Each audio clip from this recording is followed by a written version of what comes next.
Les contes buissonniers présentent Annie raconte. Bonjour à tous, petits et grands. On continue aujourd'hui notre voyage au Japon. Et voici notre deuxième conte de novembre. Il est tiré d'un album des éditions Iseki Nisho, dans la collection Mukashi Mukashi, qui veut dire « Il était une fois » en japonais. Il a été écrit et illustré par Alexandre Bonnefoy et s'intitule Momotaro. Nous allons y croiser un petit garçon né dans une pêche, des ogres appelés Oni. Nous allons partager des galettes de millet appelées Kibidango et rencontrer plein d'animaux. Il y a fort longtemps, dans un petit village d'une vallée reculée du Japon, vivait un couple de vieux paysans qui n'avaient pas d'enfants. Un jour, alors que la vieille femme lavait des vêtements dans la rivière, elle vit une pêche géante flotter sur l'eau et s'arrêter dans les roseaux, tout près d'elle. Elle l'attrapa et la ramena sur son dos. Les deux vieux paysans étaient très surpris de la taille de cette pêche. C'était la première fois qu'ils en voyaient une aussi grosse. Au moment de la couper pour la manger, ils furent encore plus surpris de découvrir un bébé à l'intérieur de la pêche. Très heureux que le destin leur apporte ainsi un enfant, ils l'adoptèrent et l'appelèrent Momotaro, ce qui signifie l'enfant de la pêche. Momotaro grandit et devint un jeune homme très fort. Malheureusement, il était très paresseux. Il ne faisait rien de ses journées, il n'aidait jamais ses parents. Un jour, alors qu'il rêvassait sous un arbre en regardant les nuages, il entendit des villageois parler d'ogres qui venaient de l'île Maléfique. Ils pillaient les villages de toute la région, ils brûlaient tout sur leur passage. Personne n'avait jamais réussi à résister à ces ogres qu'on appelait des Oni. Sensible à la détresse des villageois, Momotaro décida qu'il était temps pour lui de se rendre utile. Il déclara ainsi à ses parents « Père, mère, je pars sur l'île Maléfique, donner une leçon aux Oni. » Ses parents étaient inquiets, mais Momotaro insista, et ils finirent par accepter.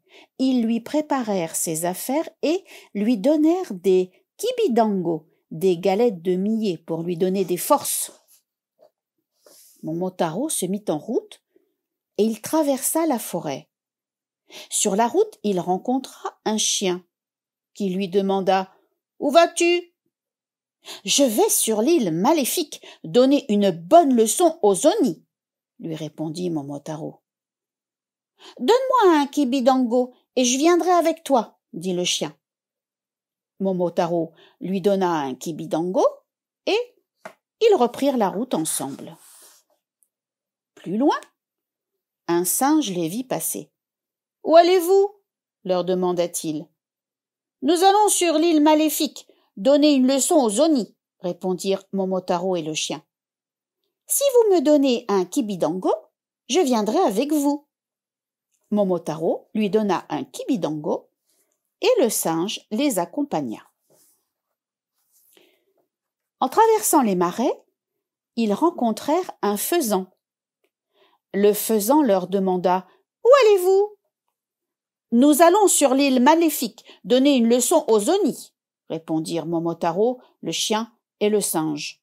« Donne-moi un kibidango et je viendrai avec vous. » Momotaro lui donna un kibidango et le faisan les accompagna. Arrivés à la mer, ils prirent une barque et naviguèrent en direction de l'île Maléfique. À mi-chemin, le faisan s'envola vers l'île.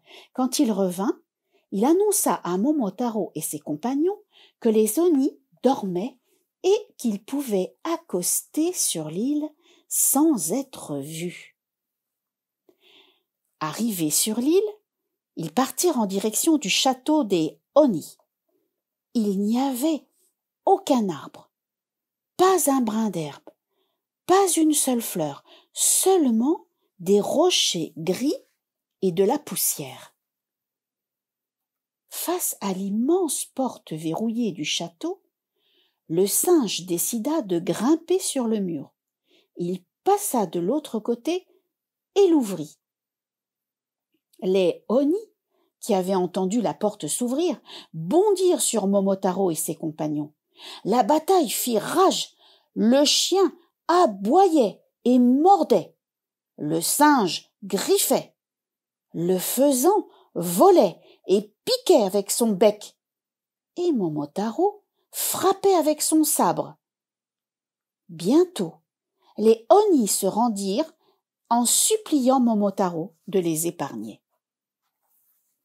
Les ogres promirent de ne plus semer la terreur dans la région et ils rendirent tous les trésors qu'ils avaient volés. Momotaro et ses amis repartirent dans leur barque chargés de coffres remplis d'or et de bijoux. De retour au village, ils furent accueillis en héros. Momotaro était heureux de retrouver ses parents, qui, très fiers de lui, le félicitèrent chaleureusement.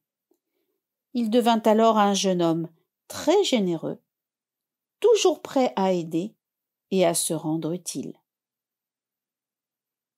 Mon histoire est finie.